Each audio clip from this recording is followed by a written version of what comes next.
Now 2 p.m. Eastern, so we'll begin this meeting of the North American Numbering Council. My name is Christy Schumann. I am the designated federal officer of the NANC, and I thank you all for joining us here today. Today's meeting is hybrid, meaning both in person here at FCC headquarters and also online. We welcome members joining us here at the FCC today, and also to those on Microsoft Teams. Chairwoman Charles is chairing the meeting remotely today, so for those of you online, other than Chairwoman Charles, could you please keep your microphones and your cameras off unless you are speaking so that she is on screen for the view during the meeting. Thank you. Chairwoman Charles, I now turn the meeting over to you. Thank you, Christy. Can you hear me? Yes. Perfect. Good afternoon, everyone, and welcome to today's NANC meeting. We have a busy agenda today with reports from 3 of our NANC working groups. These reports are working group drafts prepared for deliberation by the NANC, and we will vote on whether to adopt each one as a final report and recommendation of the North American Numbering Council. We are looking forward to these interesting and important presentations. This meeting is hybrid, both in person at the FCC headquarters and on Microsoft Teams. In addition, we welcome members of the public in person at the FCC headquarters and on the live stream available on the FCC's website and on YouTube. In the room, we ask members to raise their hands to be recognized to speak. We will have an opportunity for public comments near the end of the meeting. For online viewers, we welcome members of the public watching via live stream and encourage you to submit any questions to the email address livequestions@fcc.gov. Your questions will be read during the public participation portion of the meeting. Before we begin, I will review some ground rules and best practices for council members to ensure we have a smooth and successful meeting. Please keep your microphone muted unless you are speaking. For those participating remotely, we have a few reminders. Please only use the video function if you are speaking. I am chairing remotely today, so keep cameras off today. So I will be keeping cameras off and will facilitate broadcast of the meeting. If you have a question or would like to make a comment during designated discussion times, please use the raise hand feature. Everyone manages their own raise hand feature. So please unclick if once you no longer need the function. When you are speaking, please identify yourself as we may not recognize your voice. And please remember to use mute when you are done speaking. Does anyone have any questions before we proceed? None in the room. Perfect. Perfect. I am now pleased to welcome Sanford Williams, the Deputy Chief of Staff for FCC Chairwoman Rosenworcel. Sanford, the floor is yours. Okay, can everybody hear me okay? Yes. Perfect. Well, good afternoon, Chairwoman Charles, Vice Chairwoman Alexander White, and members of the NANC. Welcome to everyone in the commission meeting room. I wish I was there today, but I'm not in DC today, but I'm very glad to join you remotely. And thanks to those who are here remotely as well. Thank you for inviting me to today's NANC meeting. For those of you who don't know me, and looking at the names, I know many of you. My name is Sanford Williams, and I currently serve as FCC Chairwoman Jessica Rosenworcel's Deputy Chief of Staff. I'm delighted to welcome you on the Chairwoman's behalf.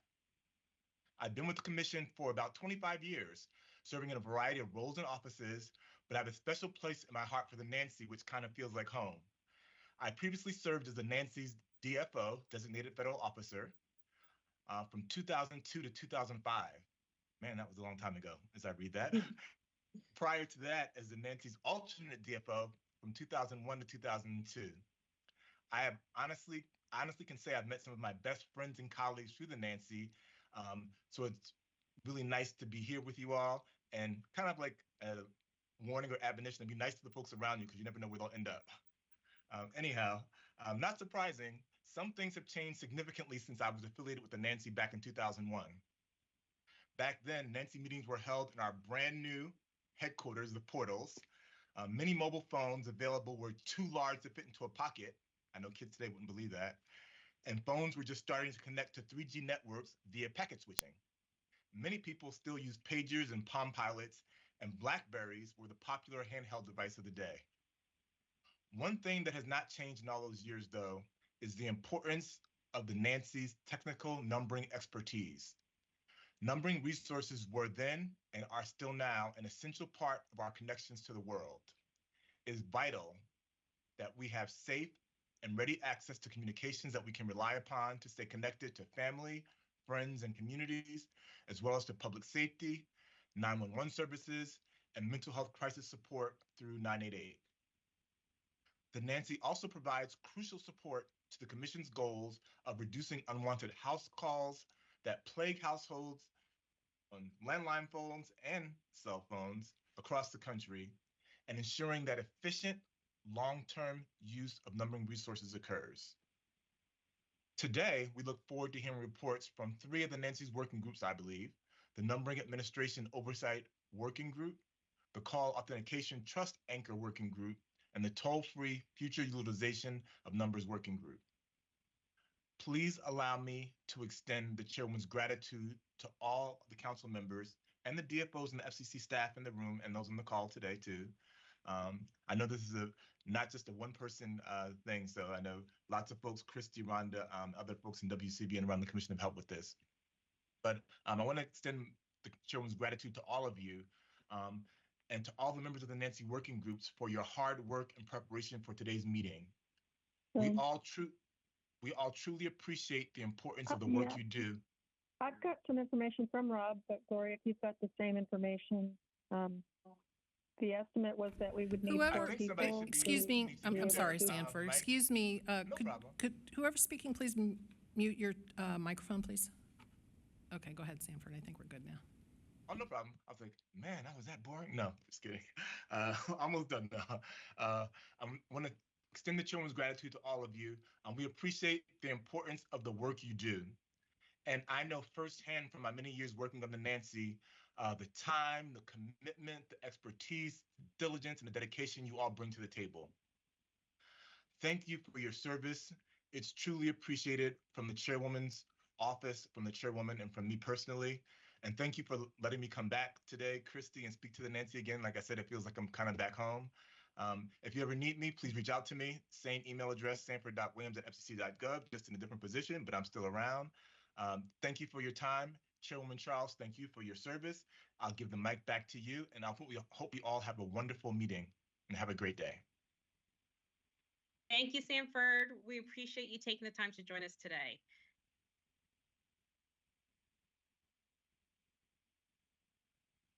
Now for our announcements. First, I'd like to welcome a new council member. Virginia Bodyfelt is the Director of Regulatory Affairs at Peerless Network and is Peerless's new representative on the council. Welcome, Ms. Bodyfelt. Second, as I mentioned, we have a full agenda of presentations from the working groups today. We'd like to thank all of the working group members and co-chairs for their work on these reports and throughout the year. We would especially like to recognize the work of the toll-free Future Utilization of Numbers Working Group, known as T-Fund for short. The report they will present today is the T-Fund Working Group's second this year. And this report will successfully complete all issues referred to this working group. We want to acknowledge the work of all the members, and we especially appreciate the leadership of the co-chairs, Allison Blevins and Chris Cantor. Now I'll turn the meeting back over to DFO Christy Schumann, who will conduct the roll call. If the members have any new ethics disclosures to make to the group, please respond when called with your name to indicate that you are present, then make the relevant disclosure at that time. Christy, the floor is yours. Okay, for the roll call. Vice Chairwoman Bridget Alexander White, representing Highline. Good afternoon, all. I'm here. 10X people. Present. 800 Response Information Services. This is Heather Barrows. Ad hoc Telecommunications Users Committee. Hi, this is Susan Gately for Ad hoc, and I have a disclosure to make. I have been engaged by the State of New Hampshire Department of Consumer Services and their Department of Energy to work on number conservation and extending the life of the 603 area code. So we'll be doing that in addition to my ad hoc. Alliance for Telecommunications Industry Solutions. Present. AT&T. Bandwidth. Hi, Greg Rogers is on for Bandwidth. And Brightspeed. Lisa Jill Freeman with Bandwidth to disclose that I'm Bandwidth's representative on the NAMP. Okay, thank you. Brightspeed.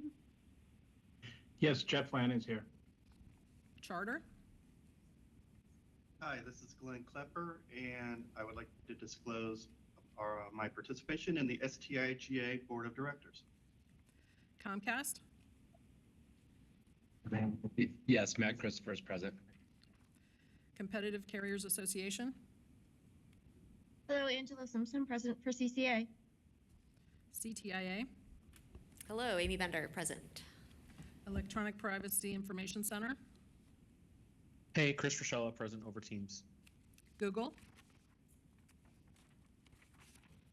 Google. Encompass. Chris Shipley here, representing Compass. Lumen. Phil Lindsay with Lumen. Maine Public Utilities Commission. Michael Johnson, present. National Association of Attorneys General. This is Tracy Nayer from the North Carolina Department of Justice on behalf of NAG. National Association of State Utility Consumer Advocates. Hi, Barrett Sheridan is here for NASUCA. New Mexico Public Regulation Commission.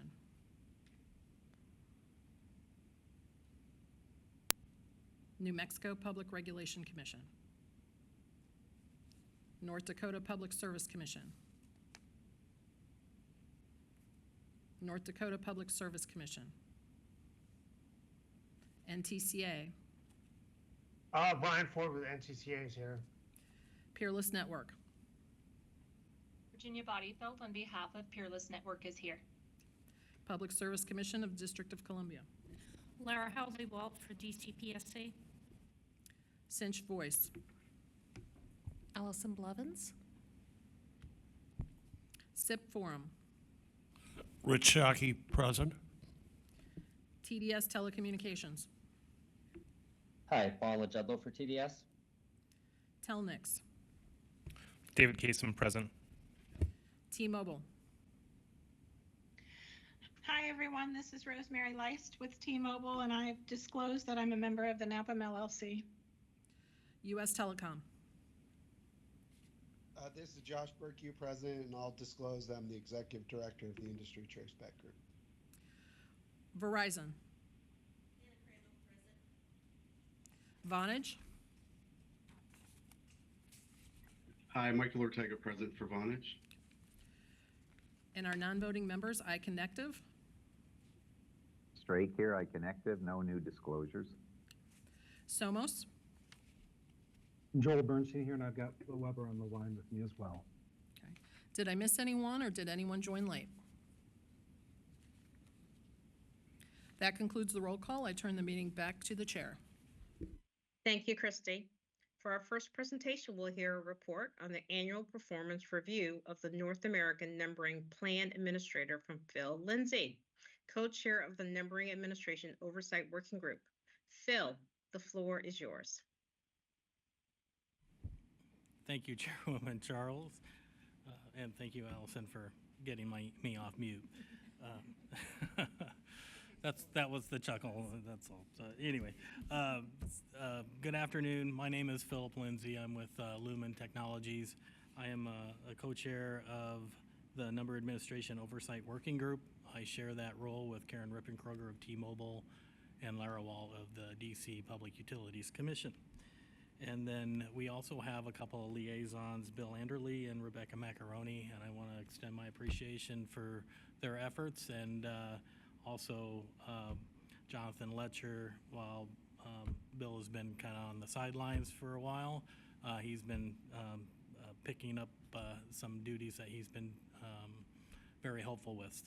So thank you, Jonathan. I know your name's not on the presentation, but I do want to extend our thanks to you and your efforts and your help on this.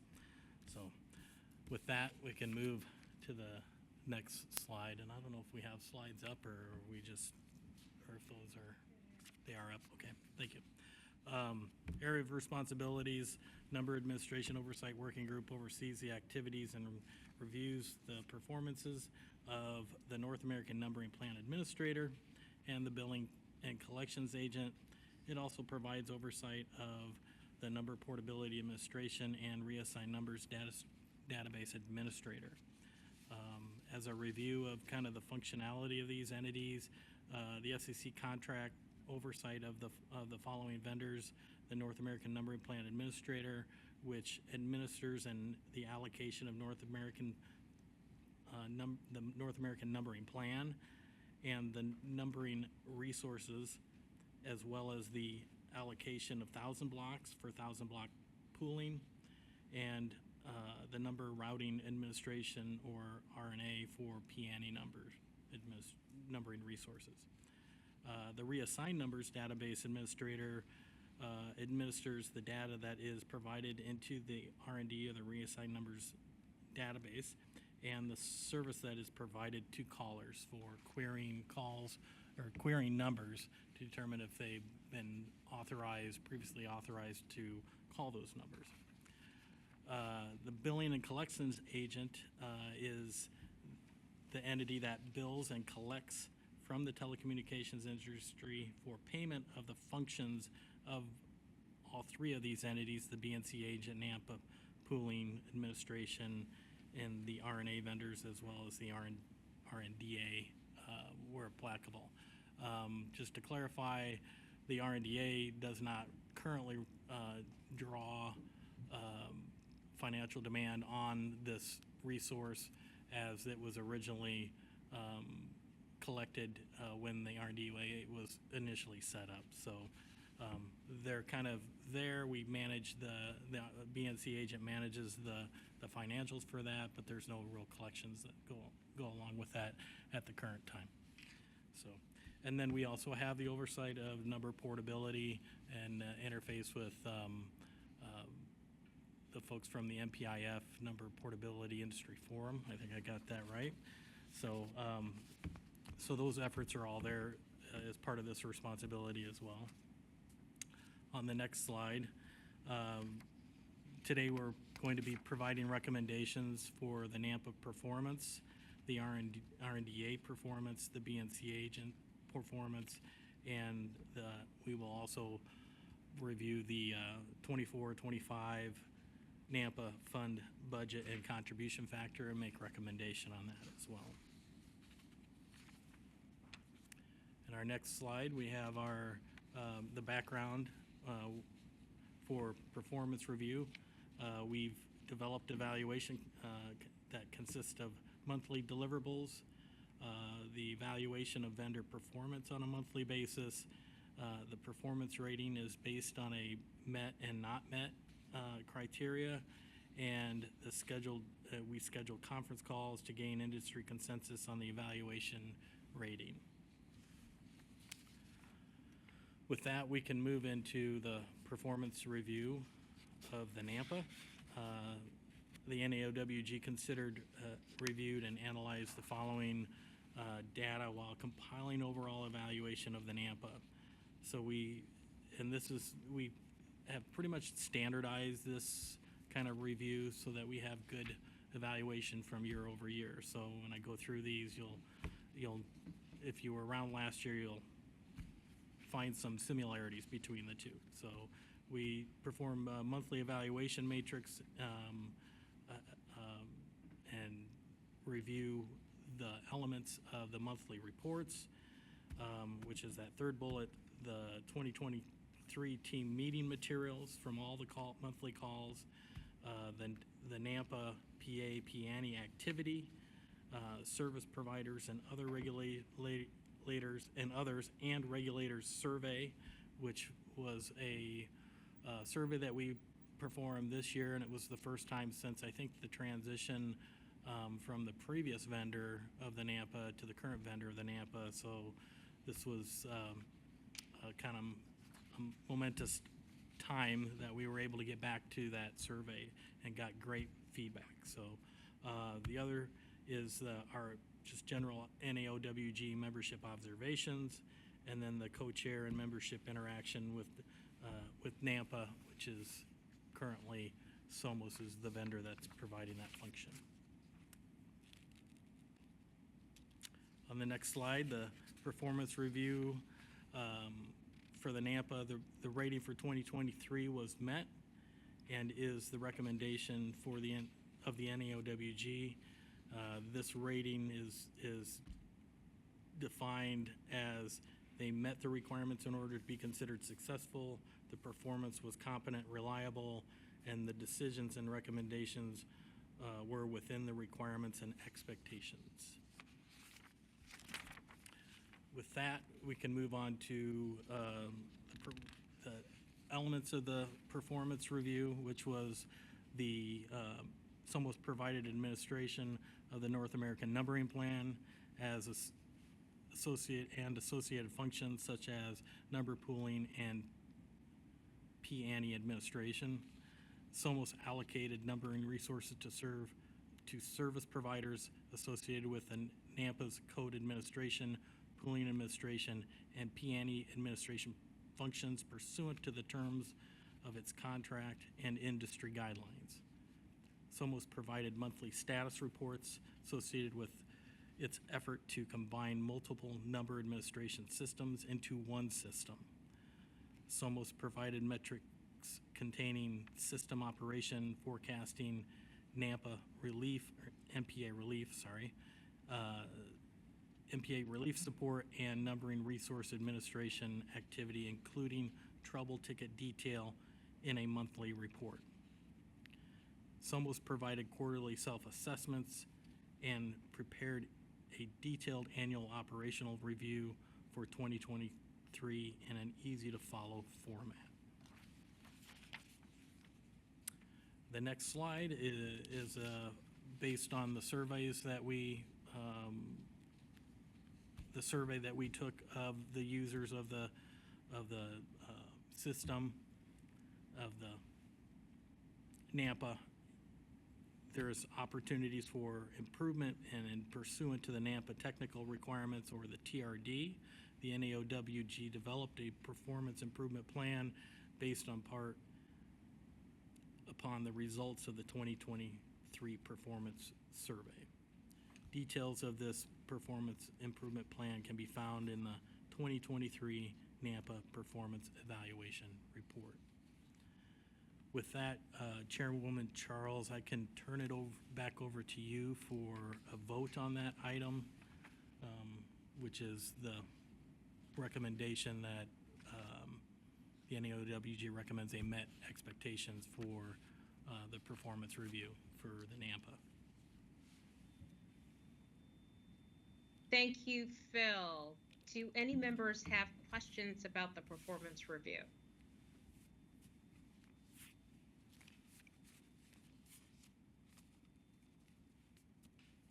Christy, are you seeing any hands raised in the room? No, no one in the room. Okay, great. And I don't see any online. Okay, perfect. Thank you. If the discussion is complete, I will now open the meeting for a vote to approve this performance review. Would anyone like to make a motion to approve?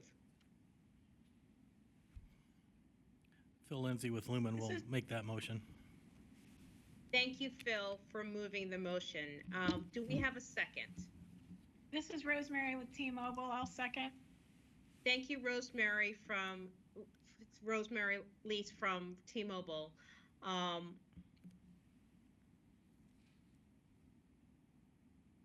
The Nancy approved, no, hold on, I'm sorry. Thank you for that second. We'll submit it to the council for a vote. All in favor say aye.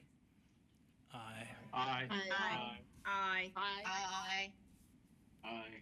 The NANC approves the performance review of the North American Numbering Plan Administrator presented by the NAOWG. Thank you, Phil, for that. Moving forward, for our next presentation, we'll hear a report on the annual performance review of the Reassigned Numbers Database Administrator, once again from Phil Lindsay. Phil, the floor is yours. Thank you, Chairwoman Charles. Again, my name is Philip Lindsay with Lumen. I'll be providing the readout for the performance review of the RNDA. The NAOWG considered reviewed and analyzed the data on this sheet while compiling overall evaluation of the RNDA, or SOMOS. Again, this is very similar year over year. We're trying to keep consistent evaluation metrics. With that, we look at the monthly evaluation matrix and its overall score, the 2023 team meeting materials, the FCC NANC monthly reports, service providers, and the user survey of the RNDA performance, and the NAOWG observations, or the membership observations, co-chair membership, and interaction with the RNDA. The RNDA rating for 2023 was a met expectations and is the recommendation of the NAOWG. This rating is defined by the meeting of requirements in order to be considered successful. The performance was competent and reliable. Decisions and recommendations provided were within the requirements and expectations. The next slide on the performance review. SOMOS provided administration of the FCC's reassigned numbers database pursuant to the terms of its contract. SOMOS maintained service provider data upload and user query functionality. SOMOS provided metrics containing data and query volumes and associated performance, including trouble ticket detail, in a monthly report. SOMOS provided quarterly self-assessment and prepared a detailed annual operational review for 2023 in an easy-to-follow format. With that, we had opportunities for improvement. The NAOWG developed a performance improvement plan based on, in part, upon the results of the 2023 performance review, and the details of that performance improvement plan are found in the 2023 RNDA performance evaluation report. With that, I can turn this over to Chairwoman Charles for a vote on the recommended meets expectation for the RNDA. Thank you, Phil. Do any members have questions about the performance review? Do you see any hands, Christy? Oh, sorry. No, I do not. Okay. If the discussion is complete, I will now open the meeting for a vote to approve this performance review. Would anyone like to make a motion to approve? This is Rich Shockey. I motion to approve. Thank you, Rick Shockey, for moving the motion. Do we have a second? This is Lara Walt from the DC Public Service Commission, seconding. Can you say your name again, please, for me? Lara Walt with the DC Public Service Commission. Thank you, Lara Walt, for the second. And with that second, we'll submit it to the council for a vote. All in favor, say aye. Aye. Aye. The NANC approves the performance review of the Reassigned Numbers Database Administrator presented by the NAOWG.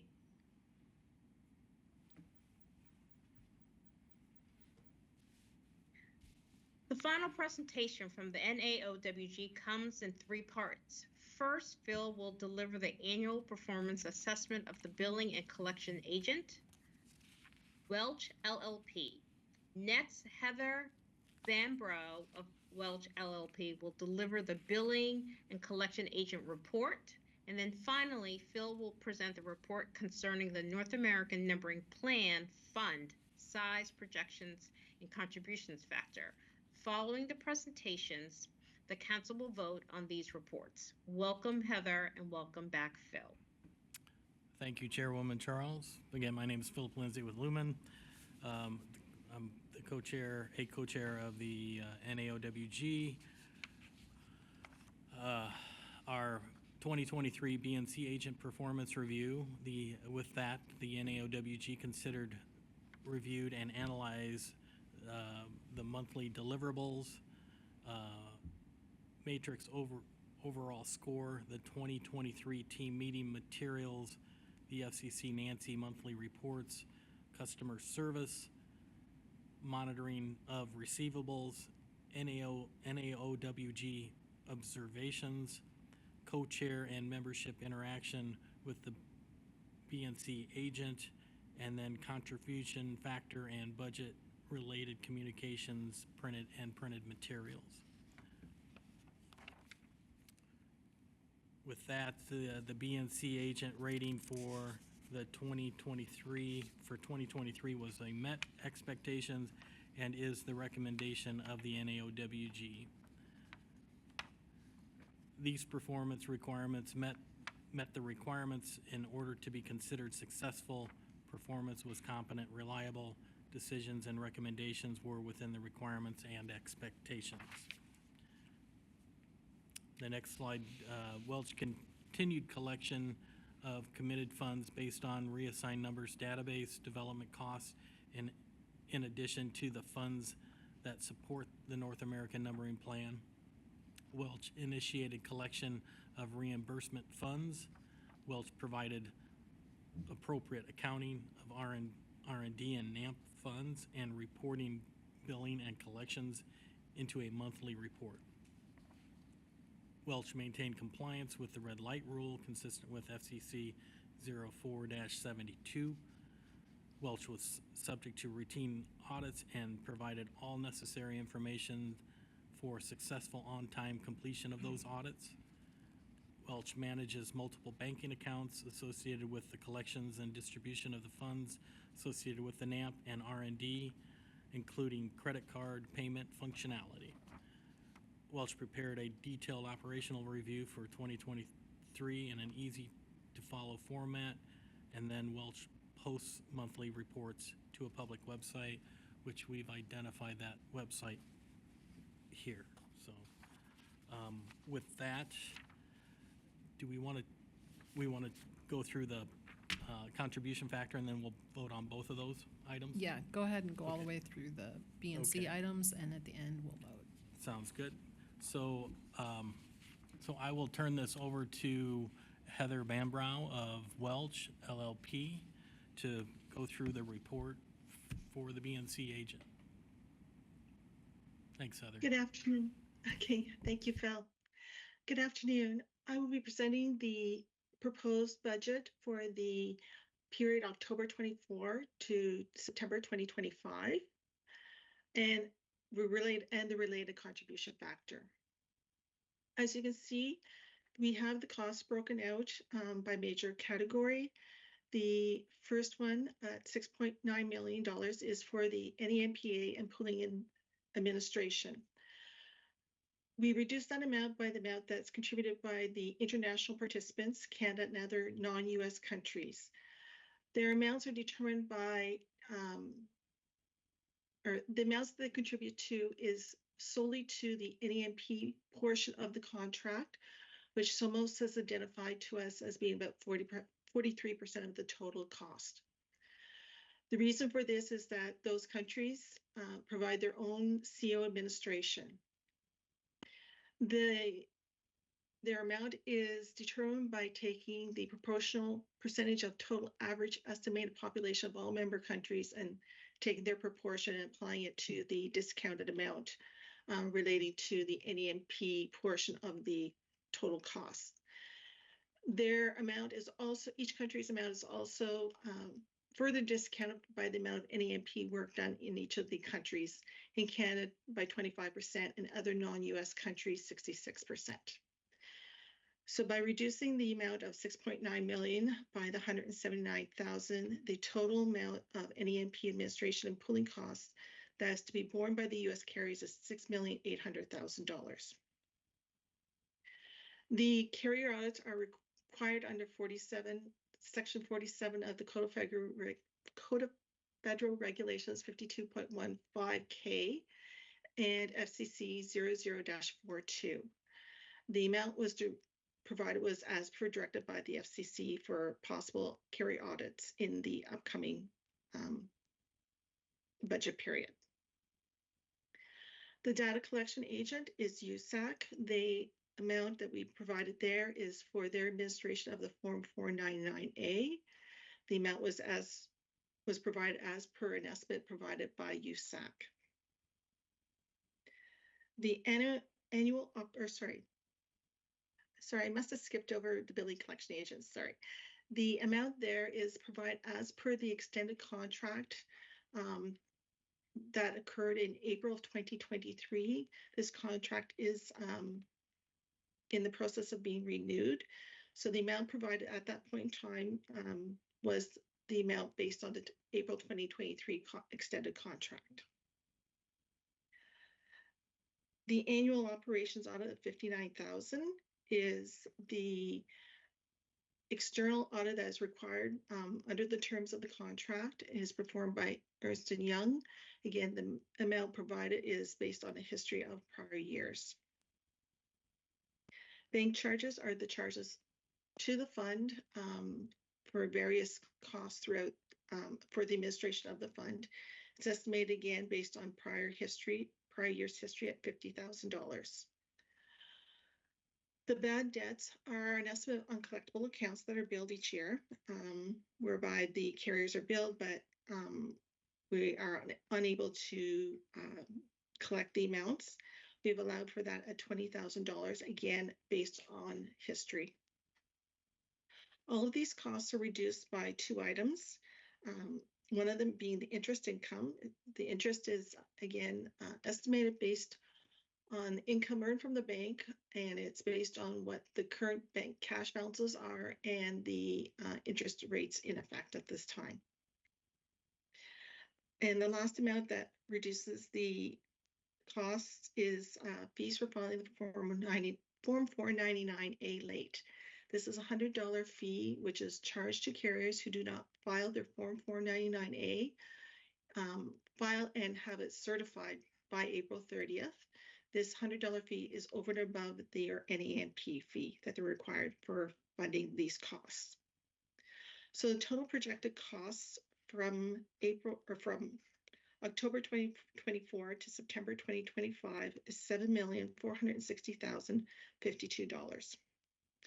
We've added $1 million as a contingency allowance, which was decided upon by the NAOWG at the last meeting. This is to cover unexpected costs such as change orders that have not been issued yet, any costs related to a change in scope of work as determined by the FCC, any additional costs that may occur due to the recontracting of the billing and collection agent contract, and any other costs not provided in this budget that are not foreseen at this point in time. That brought the total costs up to $8,460,052. We reduced that amount by the anticipated surplus at September 30th, 2024. This is based on the April 2024 NAOWG report, which can be found on our website. It was reduced by $1,693,276. So this left that the net U.S. carrier contribution that has to be funded by U.S. carriers for 2024-25 is $6,766,776. The contribution, the projected revenue base based on the Form 499As filed with USAC for 2024 has an estimated projected revenue base of $75.5 million. Based on the formula to determine the contribution factor, the factor for this proposed contribution factor for this year is 0896.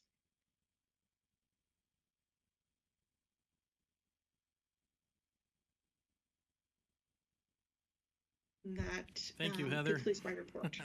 I apologize. And thanks again, Allison, for keeping me on mute, off mute. I know I'm high maintenance.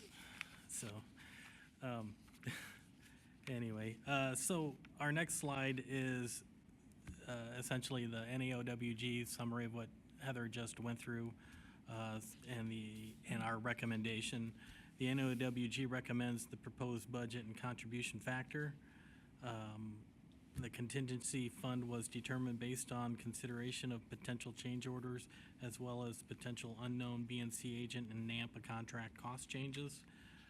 For 2024 and 2025, the balance to be funded is $7,460,000 approximately. As you can see on this slide, the net carrier contribution requirement will be $6,766,776. This includes the 1.6 million surplus that Heather just went through, as well as the 1 million contingency fund, and that's the subtraction of the 1.6 million and then the addition of the 1 million contingency fund. So the revenue base estimate was for 75 billion, 75.5 billion. The contribution factor, of course, as Heather just mentioned, is 0.0896. And then at the bottom there, I gave you kind of a reference for what it was last year. And then on the next slide, you'll see the history of those amounts, kind of giving folks an idea of, I guess the most interesting aspect of that is the revenue base and the history of that as it's been decreasing over time. And then it gives you some statistics on that, and that's just mainly for your reference. Now, with that, I would like to turn it over to, although I'm not completely done with my presentation, I'd like to turn this over to Chairwoman Charles for the vote on the contribution factor and the performance of the BNC agent.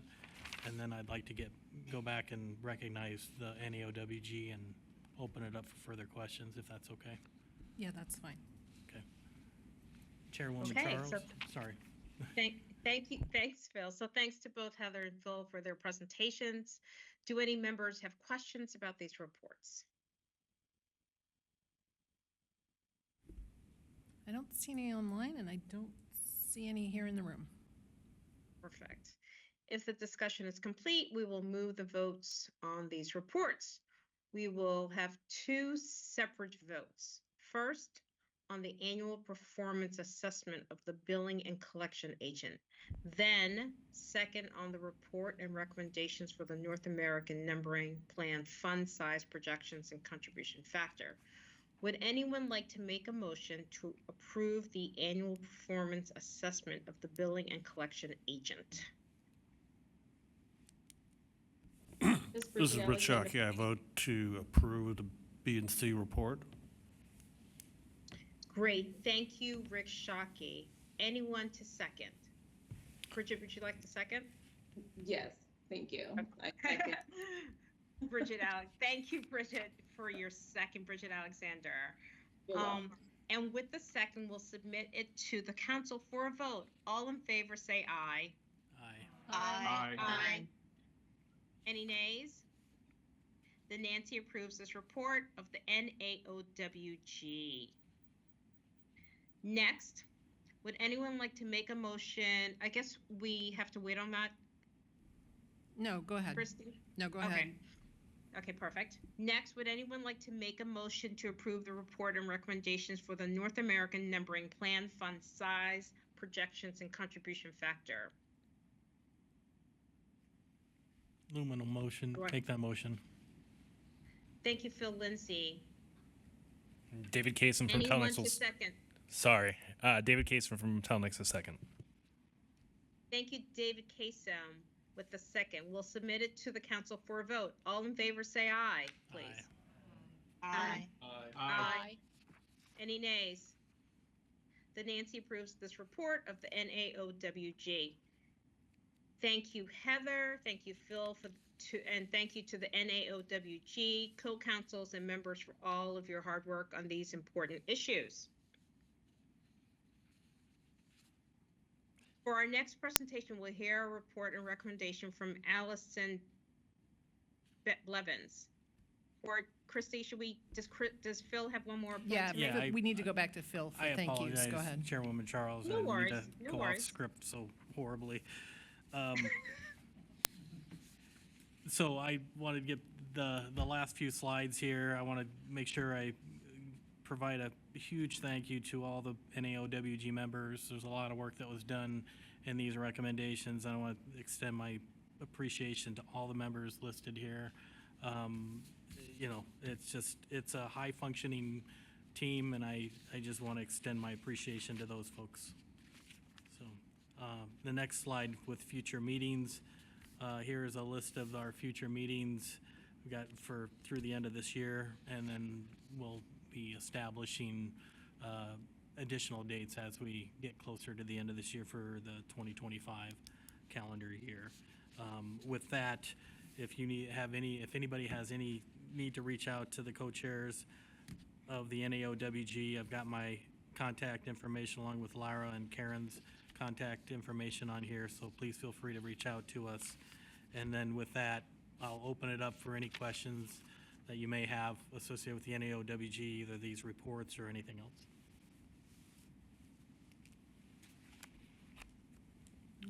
Phil, this is Rich Shockey with SIP Forum. I have a general question is, with the expected launch of the new Nampa number administration system, do we anticipate any gating issues that could delay that potentially? Well, we've had some discussions, ongoing discussions around some interfaces. There's a couple of interfaces that exist today that we expect to be maintained with the new system. Those systems, one is the interface between that number administration system and the MPAC, as well as the number administration, which is kind of a new requirement to mechanize the interface between the number administration system and the BIRDS database, which is the source database for the LERG. The interface associated with the MPAC is probably more critical in that there's real-time information exchanged associated with pooled numbers and updating the MPAC for information so that appropriate routing can take place. I don't know all the impacts to that, but I'm thinking iConnected might be able to shed some light on whether or not what those impacts truly are, if I've missed something or if I was incomplete in my explanation. Is it your understanding that we're still on a timeline for this fall? It's we have not received any feedback that suggests that the timeline would be modified, but we haven't received confirmation that the interface associated with these two databases is on track to be implemented in time. Bill, Chris Drake here from iConnective. I think there is an issue that needs attention, or there is risk to that delivery. And if I could give a little context for that, there is a standard process when any change is made to the NPAC. The benefit of anyone who's new to NANC, the NPAC is an industry solution administered by iConnective, and it serves the entire body of service providers who manage telephone numbers that are ported or pooled. The standard process is that there's a statement of work to be established and agreed with the requester, and also agreed with NAPM, who would review and approve that before it's executable. After it's executed, the work would get done. So that's some background.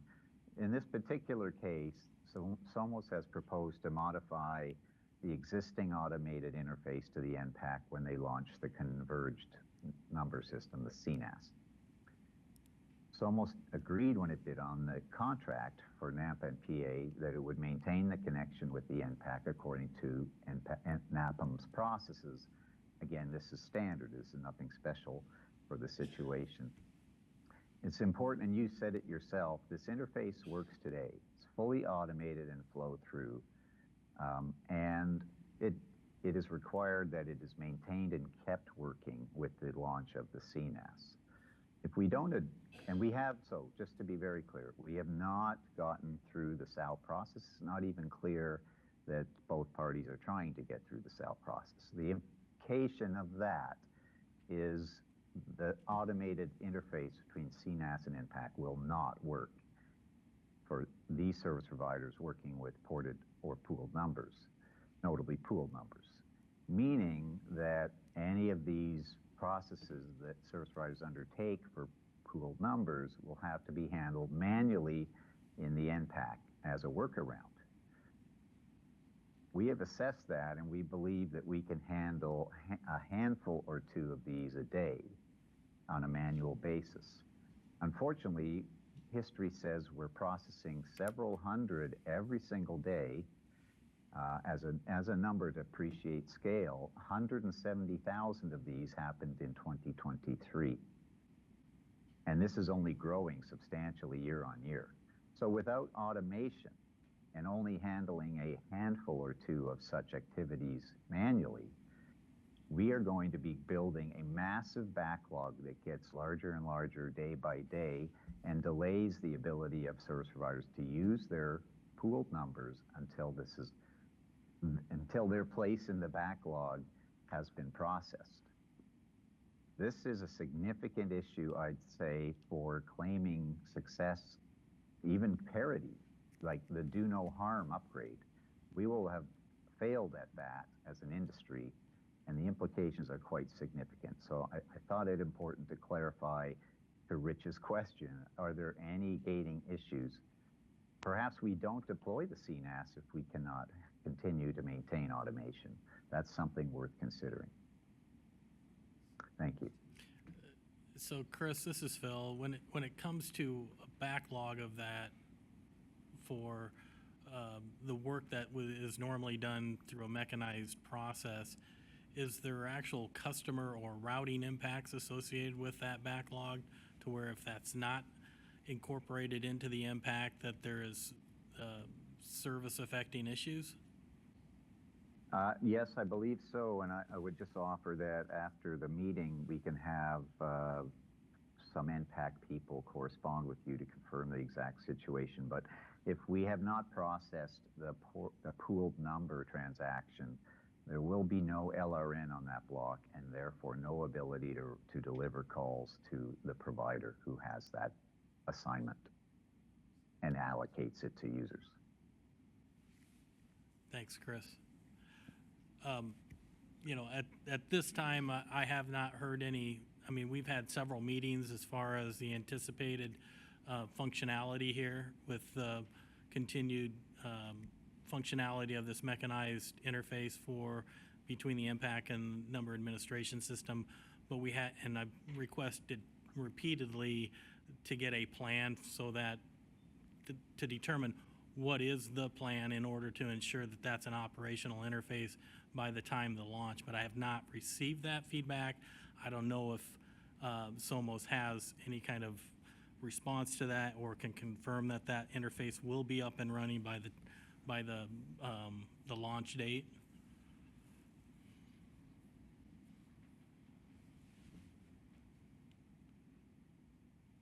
I see a raised hand there. Let's see, we have a raised hand from Florence Weber. Florence Weber. Yes, this is Florence Weber with Somos. I just want to clarify around the NPAC interface. That component is done in the system and has been available and ready to go for testing with iConnective as of January 15th. There has been numerous discussions with iConnective as far as their statement of work, looking for Somos to incur the cost for them to make the changes. Although this interface, which is the SOAP API interface to interface with the new system, was agreed upon, we did work through several issues as far as minimizing the impacts overall, but with the brand new system, the expectation is there will be testing and some changes that come with it. So from our perspective, the system is ready to go live on October 28th. The interface is in place. I can't speak for iConnective as far as changes on their end and time frame as far as testing with us. Hey, Phil, may I respond to that? Because I go have ahead, Chris. trouble letting, it's difficult for me to let that comment go quietly. The interface will change from CNAS to the NPAC, from what it is today, fully automated. It will change for no apparent reason, and that's been a discussion point, has not resulted in closure. But if SOMOS insists that they want to change that interface, the NPAC has to be modified to keep up with that, or don't make that change, right? Or don't delay or don't deploy CNAS till everyone's made the change. And it's just not fair to say iConnective has not been responsive to when they'd be done testing it, when the change requires a SAO. This is standard industry process. We're not doing this just for SOMOS. Any change ever made needs to go through this, and NAPM needs to approve it before it could be executed. So I just want to reiterate that. We have choices we could make that this could be a successful project, but we are not on a track to make them because of somewhat opposite views of the direction. So, and I think based on kind of what I've been hearing is it sounds like there's multiple paths forward. It's a matter of the agreement between the parties to move in that direction. Is that correct? Yeah, that is correct. And I would say if we move forward with the change in the interface and therefore the SAO that's required, we can have that ready for testing relatively quickly. The testing, though, as you may recall, with the upgrades to the NPAC, is extensive, and we envision 2 to 2.5 months of testing to make sure nothing is broken before it's deployed. And so time is running out for an October launch, which I believe is roughly 4 months minus a day from today. So if we have to act quickly, I guess is my point. But yes, there are multiple paths to success here. Okay, before we continue this conversation, I want to quickly hand the meeting back to Chairwoman Charles, and then Lisa Marie Maxon in the room is next requested to speak, and then after that, we will see if we have anybody else online or in the room who would like to speak, okay? So just momentarily, I'd like to hand it back to Chairwoman Charles. Thank you, Christy. Unfortunately, I need to catch a flight. So I will be handing the meeting over to Christy to chair going forward. Christy, the meeting is yours, and thank you, everyone. Thank you. So Lisa Marie Maxon, I think you're next up to speak. This is Lisa Marie Maxon, 10X People.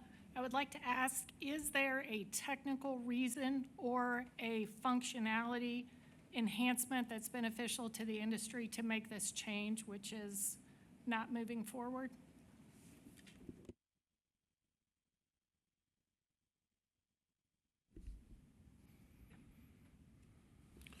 Well, this is Rich Shockey with the SIP Forum. Having had some experience in previous decades with the NPAC, I want to reiterate what Chris Drake says, is that nothing touches the interface of the NPAC without the approval of the Nampa, period. Exclamation point. And if there's some issue, the technical issue is not necessarily the problem. The problem is the policy that you have to go through to make any change to the NPAC and the NPAC interfaces. And then, when Chris says it'll probably take 2.5 months to test, boy, that's pretty quick, for software development testing, at least when I used to work for Newstar. But the question is this change necessary between the systems for the systems to go live regardless of contractual issues? Short answer, yes. Okay, so we have one hand up online, Florence Weber. Yes, thank you. I think the question was around the technical reason for the change, and I know this question was raised last week when we met at the NAWG around the namespace and changing the reference of Newstar To Nampa, this is not a technical reason. We are not authorized to use the New Star name, and with the opportunity to build out the new system, the change was made there. So from a technical perspective, the change is not necessary, but as the fact that we're not authorized to continue to use the New Star name within our system code, that change was made with the build out of the new system. Yeah, just quick question. Is the New Star namespace being used currently in any of the iConnective code by chance?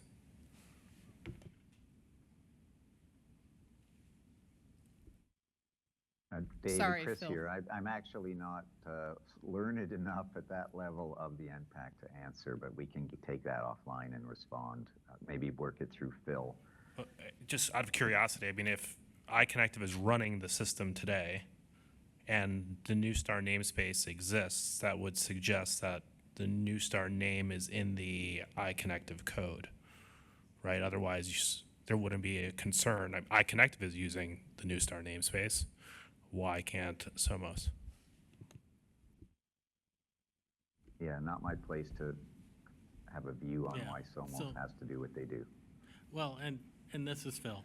I mean, when we talk about this is all about the contract, and I was part of the team amongst many others in this room on the NAOWG that went through in great detail in the technical requirements document and to address this and to provide information necessary for a potential bidder. This was prior to the bidding of this contract, to know that there's a requirement here.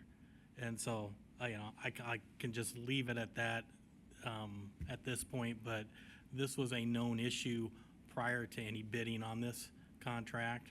So I would suggest that because there's more than one path forward and each path is a path forward, that the parties get together and get it accomplished so that it can be operational at launch.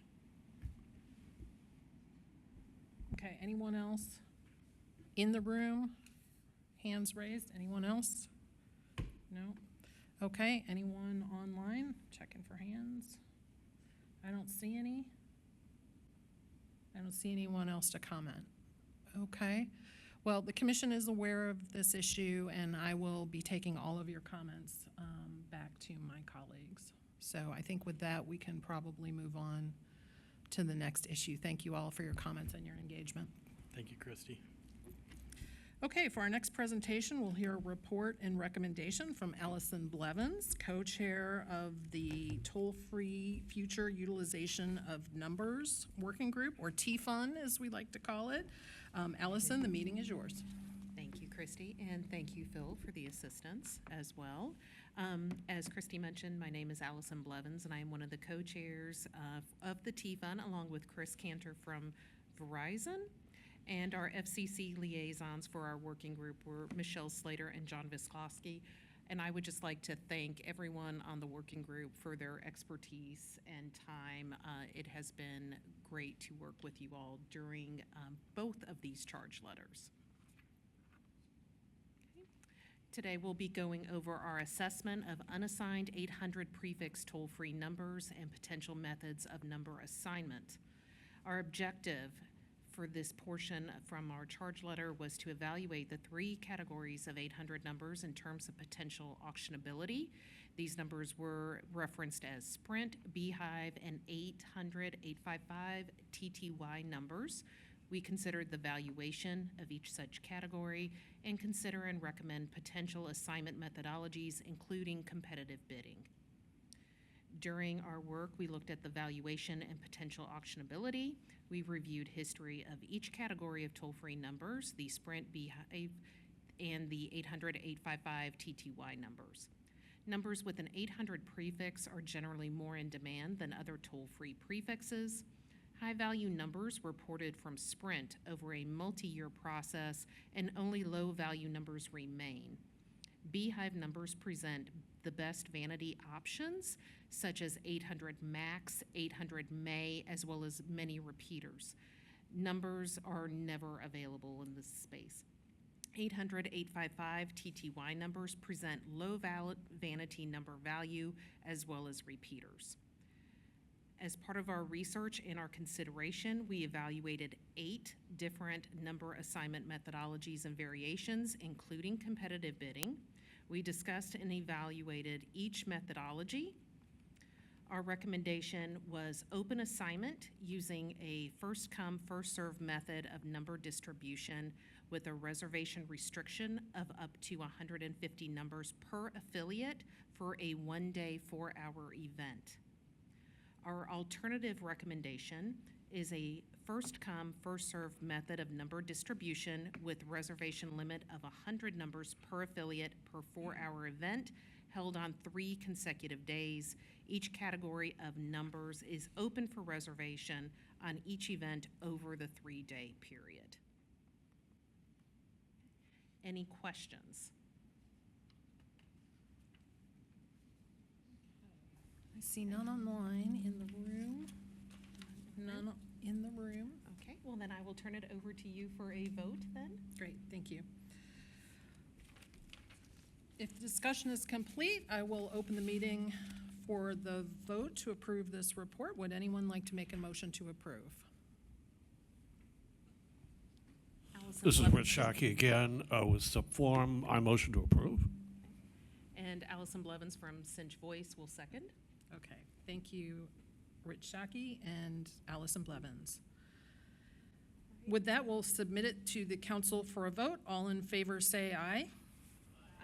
Aye. Aye. And do we have any nays? The Nancy approves the report and recommendation of the T-Fund Working Group. As Chairwoman Charles mentioned, this completes the charges for the T-Fund Working Group, so we really want to extend our thanks to Allison and Chris for their leadership of the group and to all the members who worked so hard on these 2 reports this year. We really appreciate all of your hard work. Thank you. And thank you. Okay, for our final presentation, we'll hear from Jackie Walgamuth, co-chair of the Call Authentication Trust Anchor, or Cata Working Group. Jackie, the meeting is yours. Thank you, Christy. Good afternoon. My name is Jackie Walgamuth with Addis, and I share the co-chair position for the Cata Working Group with Linda Vandeloop, AT&T, who regrets that she couldn't be here today. I'd first like to thank the Bureau for giving the working group the opportunity to address these important issues related to the regulatory treatment of international cellular roaming traffic. I'd like to thank our FCC liaisons, Eric Byth and Jonathan Lutchter, who faithfully attended the meetings and provided guidance during the development of this first report, as well as Jordan Reth, who's also engaged and provided direction as needed. Leading up to the development of the report, the working group has had collaborative, sometimes passionate, discussions about the topic. However, we did always manage to reach consensus. Significant research was done on the topic. We first got grounded on how roaming works and how other countries were handling the same type of traffic. We had guest speakers, and we had expertise within the working group that contributed to the report. Again, I'd like to thank the working group for the effort put forth to reach consensus on the recommendations. Okay, do we have any questions or discussions? This is Dana Crandall, Verizon. Not a question necessarily, but maybe a statement, if you will. We believe there's some technical inaccuracies and speculative language in the report that need to be addressed. I'm not the technical expert on the topic, but I did circulate our redlined edits to the NANC members over the weekend. And I recognize that a lot of you may have been traveling and not had time to read the report and our edits before today.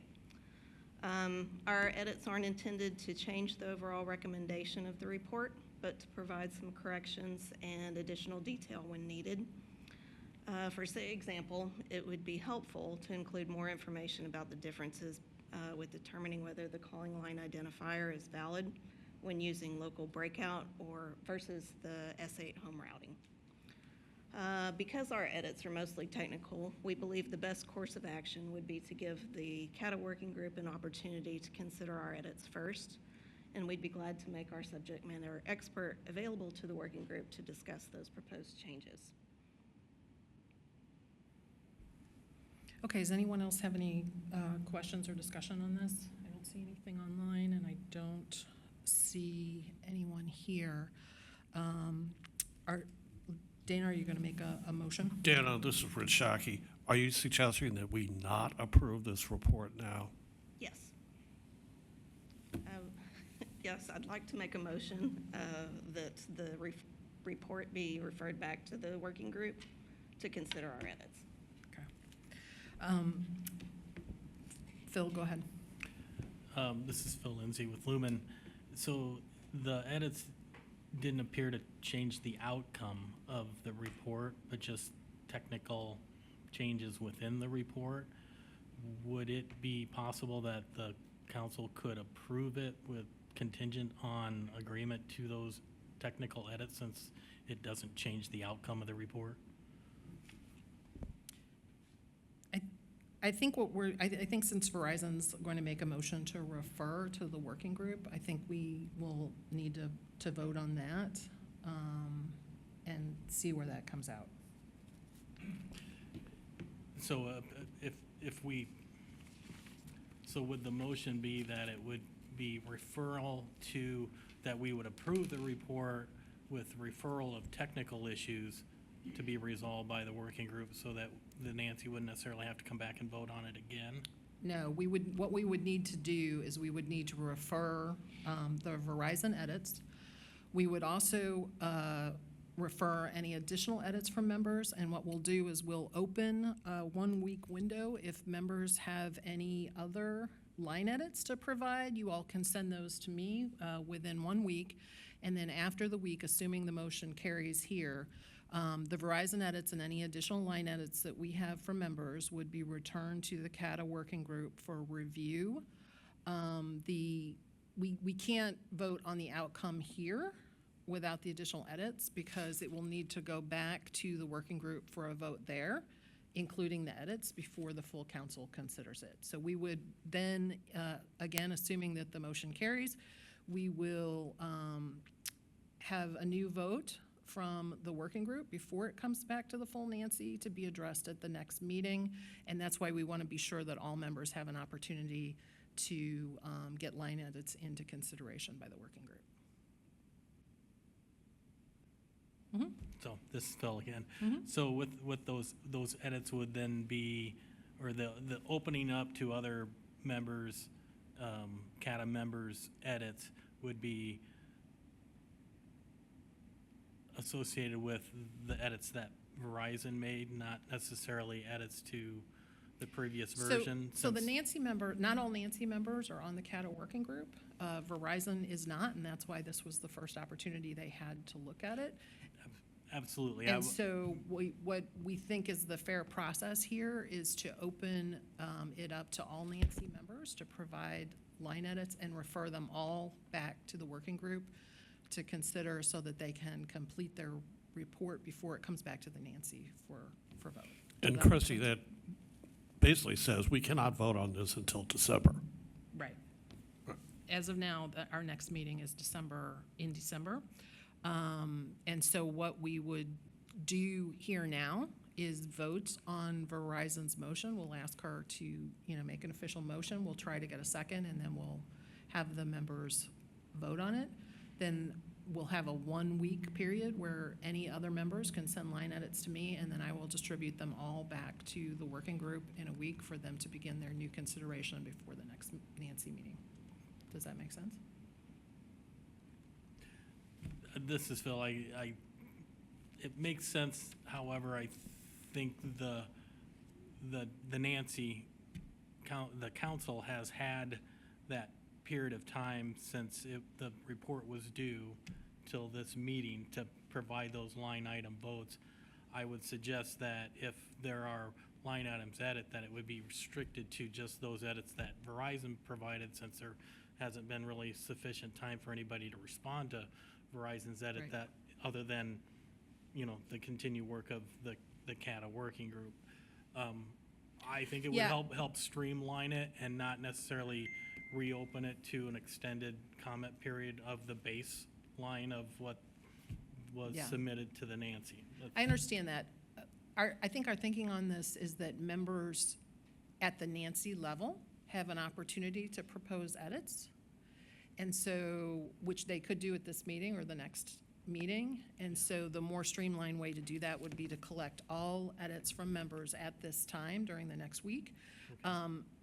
I agree that we've had several weeks to look at it, and other members haven't given us edits, but, you know, as you're aware, we very rarely have edits at the Nancy level.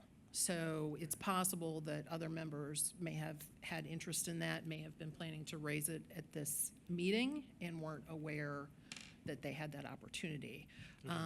And so because this is an unusual procedure, I think we think that this is the fairest way to proceed and to present a report to the Nancy at the next meeting that is complete and voted on by the working group. Okay. Does that make sense? Makes sense. Okay. All right. Any other questions about the process or procedure here? Okay, then Dana, could you make a motion to refer to the working group, please? Verizon recommends that the Cata working group's report be referred back to the working group so that the working group can consider further edits to the report, or our edits to the report. Do we have a second? AT&T will second that. Okay, I'll submit the motion to refer back to the working group to the members for vote. All members in favor, please say aye. Aye. Do we have any nays? Okay, the motion carries. The report will be referred back to the Cata working group with member edits, including Verizon's. If any members have line edits that you would like to provide for consideration by the working group, please submit them to me within 1 week from this meeting. If you have any questions on process or procedure in the meantime, please feel free to reach out to me and we'll be happy to answer any questions because, as I mentioned, we don't have this very often here. So please feel free to reach out to me and we'll be happy to help any of you with any questions about process or procedure. With that, Jackie, thank you to you and Linda and all the working group members for all of your work on this because we know you have really worked hard on the report so far and we'll look forward to your full report at the next meeting. Okay. Thank you. Thank you. All right. Anything else on that? No? Then we'll move forward. All right. The public comment section of the meeting. First of all, do we have any comments from the public in the room? I don't see any. Okay, we enable public participation through comments filed in the docket and through a dedicated email address at livequestions@fcc.gov. We do not have any public comments from livequestions@fcc.gov. This is also unusual for our meetings, but we actually do have a public comment for this meeting that was submitted into the docket for the Nancy, and so I will read that comment into the record now. All right. The comment was submitted by Mr. Ted Merriman, and I'm now reading his comment verbatim. Dear members of the North American Numbering Council, I've been thinking about America's 250th birthday coming up in a couple of years and had a unique idea on a way it can be observed. Several years ago, Philadelphia was assigned a new telephone area code 445. It may be too early for a new one, but I think the 776 area code would be perfect for Philadelphia for obvious reasons as the country's birthplace. For people who still use landlines, they'd be dialing the year of our independence when calling long distance to numbers in that area code. It may be a while before the city needs an additional area code, but maybe you could at least ensure it gets assigned to Philadelphia for future use. Thank you, Ted Merriman. That's the end of his comment. We thank Mr. Merriman for his comment and interest in numbering issues. His comment is under consideration by Bureau staff at this time. We do not have any additional public comments, so that is the end of the public comment section.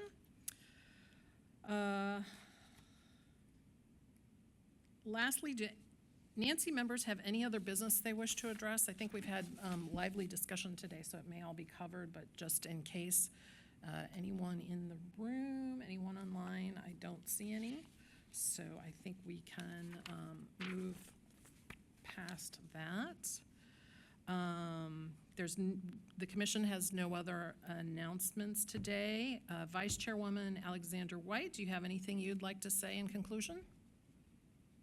No, thank you very much. Okay, thanks, Bridget. We also thank Chairwoman Charles, who had to leave us, for her leadership of the meeting today. And if there's nothing else, I thank you all for your time. Our next meeting will be December 12th, and it has been published in the Federal Register. The meeting for today is adjourned, and we thank all of our members.